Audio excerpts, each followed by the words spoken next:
Hello everyone. So today we're going to talk about what's called the second derivative test in local extrema.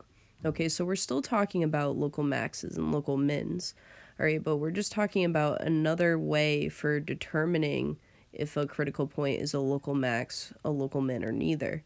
And this is, like I said, by the second derivative test. But before we get started with the second derivative test, we need to make sure that we understand these four important calculus statements. Okay, so the first two statements come from statements that we actually already know. What they say is that if the second derivative is positive on an interval, then the first derivative is increasing on an interval. Okay, this actually just comes from the fact that we already said that if the first derivative is positive, then f is increasing, right? So we did go about saying that. And so if you think about it, the second derivative is just the derivative of the first derivative, right?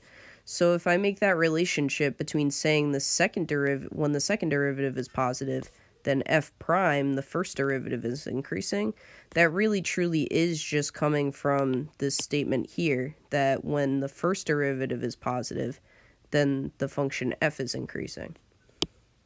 Okay, so it does just follow from there.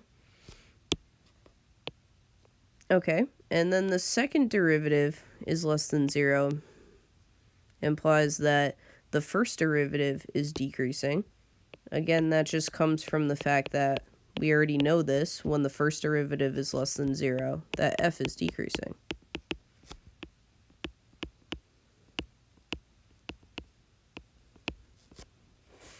Okay, now these two next ones are actually pretty new, because now we're taking the second derivative and making a connection or a relationship with its original function f. Okay, so what it says is that if the second derivative is positive, then f is concave up. And if the second derivative is negative, then it's concave down. Okay, and so you want to make sure on number 4 that you correct that little typo there. I think I had greater than 0, but it should be less than 0. Okay.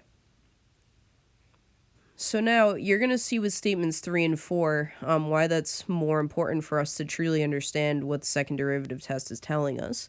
Okay, it really just directly follows from those two statements.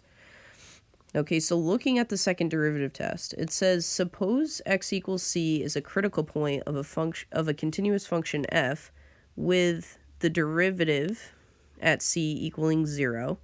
Okay, so this only holds for critical points where the derivative at the critical point is equal to 0. So this does not include critical points where the derivative is undefined. Okay, then we have the following. So if the second derivative is positive at x equals c, then f has a local min.